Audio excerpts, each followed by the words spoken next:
प्यारे बच्चों, दिल्ली के सरकारी स्कूलों में क्लास 10 और 12 के लिए फर्स्ट प्री बोर्ड एग्जामिनेशन आज ही खत्म हुआ है और इसके साथ ही क्लास 9 और 11 क्लास 9वीं और 11वीं के बच्चों के लिए फर्स्ट टर्म का जो एग्जामिनेशन होगा उसका शेड्यूल जारी कर दिया गया है।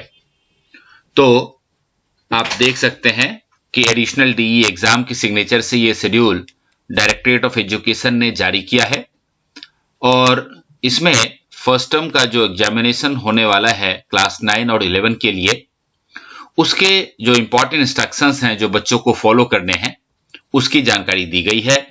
तो सभी बच्चे इसको अच्छी तरह से समझ लें और आराम से अच्छे से अपना फर्स्ट टर्म का एग्जामिनेशन दे सकें। इसके लिए इस सर्कुलर को समझना उनके लिए बहुत आवश्यक होगा। ये आप देख सकते हैं 2/11/2021 का ये सर्कुलर है जो आज ही जारी हुआ है regarding date sheet and guidelines for distribution of material and conduct of mid term examination term 1 ऑफ क्लासेस 9 एंड 11 सेशन 2021-22 और इस सर्कुलर की स्टार्टिंग ही यहां से की गई है कि all the heads of schools are hereby informed that mid term examination term 1 academic session 2021-22 is to be held as per the date sheet and timings. Details enclosed herewith in morning/general and evening shift of class 9 and 11 studying in government, participating government aided and NDMC schools of Delhi. और सबसे पहले ये बात बताया गया है कि morning और जनरल शिफ्ट के स्कूल्स का जो एग्जाम का टाइमिंग होगा वो 9 बजे से 10:30 तक, 1.5 घंटे का, और इवनिंग शिफ्ट स्कूल्स के लिए 3 बजे से लेकर 4:30 बजे रोज जब जब भी एग्जामिनेशन है। अब आइए इंपॉर्टेंट इंस्ट्रक्शंस देख लें जो बच्चों को फॉलो करने हैं। सबसे पहली बात देखिए कि before starting to answer check that question paper booklet has no misprinting और any other shortcoming in it. If there is any shortcoming get it replaced.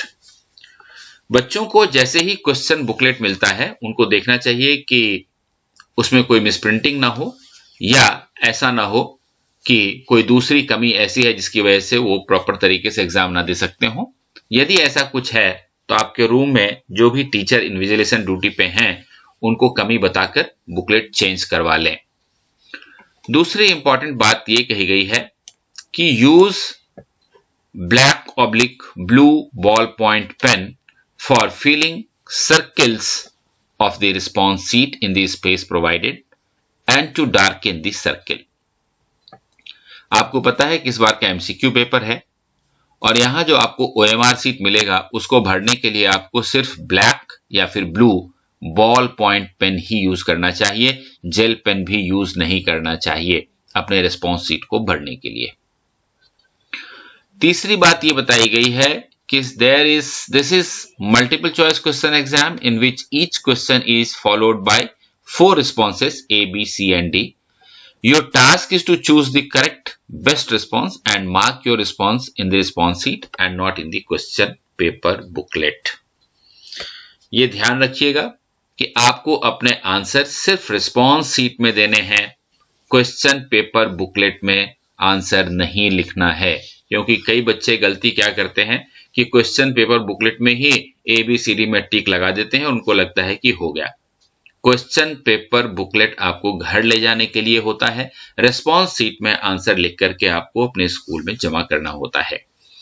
इस बात का ध्यान रखिएगा। पॉइंट नंबर 4 कहता है कि take care that you mark only one answer for each question. If more than one answer is given by you for any question, the same will not be evaluated. यानी कि A, B, C और D में से कोई एक answer आपको mark करना है, सर्किल करना है, उसको काला करना है अपने पेन से। यदि आप 2 सर्किल कर देंगे डार्क तो समझिए कि आपको मार्क्स नहीं मिलेंगे, क्योंकि वो क्वेश्चन इवैल्यूएट नहीं किया जाएगा। लेकिन कई बार होता है कि आपने जो ब्लैक किया है, जो आपने डार्क किया है सर्किल, आपको लगता है कि ये उत्तर गलत है और आपको उत्तर बदलने की जरूरत है, तो उसके लिए एक तरीका यहां ये बताया गया है कि choose cross the previous answer. पहले आंसर के ऊपर क्रॉस लगा दीजिए, ऐसे करके ये क्रॉस लग गया।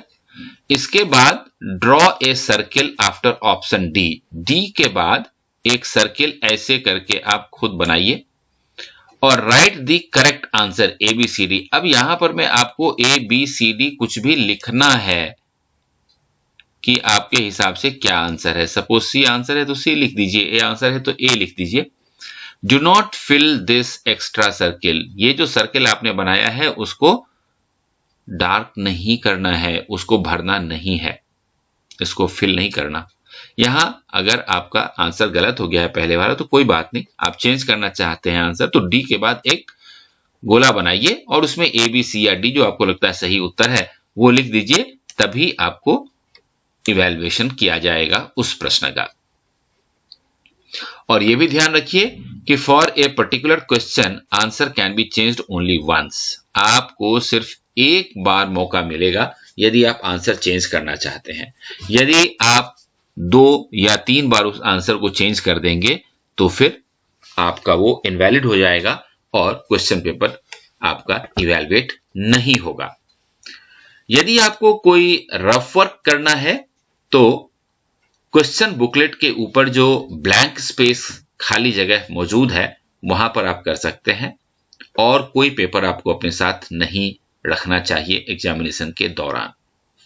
यह भी ध्यान रखें कि कैलकुलेटर या स्लाइड रूल या मोबाइल, कैलकुलेटर, वॉच, इस तरह की कोई चीज एग्जामिनेशन रूम में आप बिल्कुल ना ले जाएं। और साथ ही यह भी ध्यान रखें कि रिस्पॉन्स शीट के ऊपर आपके पर्टिकुलर्स जो भरे जाते हैं उसके अलावा उसके ऊपर कोई भी निशान नहीं लगाना है या कोई भी रफ वर्क आपको नहीं करना चाहिए। साथ ही रिस्पॉन्स शीट को कभी भी फोल्ड मत करें या फिर आप उसको स्टेपल न करें। जिस तरह से आपके टीचर ने आपको सीधा रिस्पॉन्स शीट दिया है, आंसर पूरा करने के बाद उसको उसी रूप में वापस उनको लौटाएं, क्योंकि ये आपका अभी इवैल्यूएट होना बाकी है। और एक खास बात ये बताई गई है कि इस बार देखिए, पहले रीडिंग टाइम आपको 15 मिनट मिलता था, लेकिन इस बार आपको रीडिंग टाइम 20 मिनट का मिलेगा और उसके बाद आप एग्जाम शुरू करेंगे।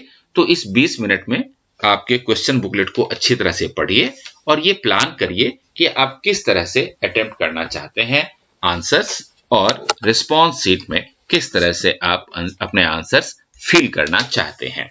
तो ये प्लानिंग का काम इस 20 मिनट में आपको कर लेना चाहिए। एक खास बात जो ध्यान देने योग्य यह है कि student shall not be allowed to submit response sheet before completion of exam. यदि 1.5 घंटे का एग्जाम है तो 1.5 घंटे से पहले आपको एग्जाम रूम से बाहर निकलने की इजाजत नहीं होगी। इसलिए यह ध्यान रखें कि उस पूरे समय का आप प्रॉपर तरीके से यूज करें। ये नहीं कि जल्दी में कुछ भी आंसर भर दिया और अब घर जा रहे हैं। घर जाने नहीं दिया जाएगा आपको जब तक कि आपका एग्जाम पूरा नहीं होगा। और ये देखिए, ये बहुत इंपॉर्टेंट इंस्ट्रक्शन है, पॉइंट नंबर 22, कि if total marks scored by the students are in fraction then the same will be rounded off to the next higher numerical number. For example, if a student gets 16.1 marks, then the total marks will be rounded off to 17 and so on. ये मुख्य रूप से subject teachers के लिए ये instruction है कि यदि किसी बच्चे को 16.1 मार्क्स आता है तो आप इसको 16 नहीं करेंगे बल्कि ऊपर की तरफ राउंड ऑफ करेंगे 17। ऐसे ही 16.5 आता है तब भी, 16.9 आता है तब भी, और 17.1 अगर आ गया तो फिर 18 हो जाएगा। इवैल्यूएशन में इस बात का टीचर्स को ध्यान रखने की जरूरत पड़ेगी। और जैसे ही एग्जाम खत्म हो जाएगा उसके बाद question paper booklet of the subject will be discussed with students by concern subject teachers after the evaluation. आपके टीचर्स आपके साथ डिस्कस करेंगे क्वेश्चन पेपर जो आपका एग्जाम में आया है और आपकी जो कमियां हैं वो आपको बताएंगे ताकि अगले एग्जाम में आप बेहतर परफॉर्मेंस कर सकें।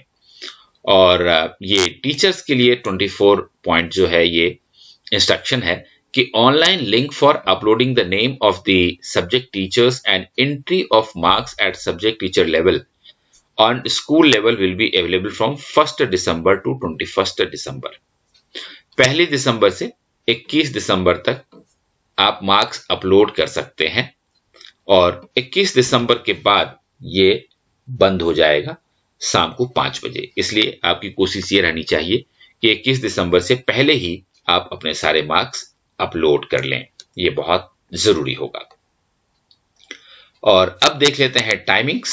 ये देखिए, time table for mid term examination of class 9 and 11 to be held from 1 December 2021। Timing detail देख लीजिए। मॉर्निंग शिफ्ट के लिए बच्चे 8:15 पर स्कूल में एंट्री करेंगे। 8:20 पर वो OMR सीट उनको दे दी जाएगी और उसको वो भरना शुरू करेंगे। इस क्रम में वो जरूर इस बात का ध्यान रखें कि name of the school and school ID, class, section, date and day of examination, क्या बच्चा CWSN स्टूडेंट है, यस और no. Name of the student in capital letter, बच्चों को अपना नाम कैपिटल लेटर में लिखना चाहिए। स्टूडेंट्स ID जरूर लिखनी चाहिए, स्कूल की ID जरूर लिखनी चाहिए, एग्जामिनेशन का रोल नंबर जरूर लिखना चाहिए और बच्चों को निर्धारित जगह पर अपना सिग्नेचर भी जरूर करना चाहिए। ये सारे इंपॉर्टेंट इंफॉर्मेशन है जो कि बच्चों को भरना है। 8:40 में आपको क्वेश्चन बुकलेट मिल जाएगा, 20 मिनट का आपको रीडिंग टाइम मिलेगा और 9 बजे आपको आंसर लिखना स्टार्ट करना है। 10:30 तक आप लिख सकते हैं और 10:30 पर collection of students response sheet हो जाएगा।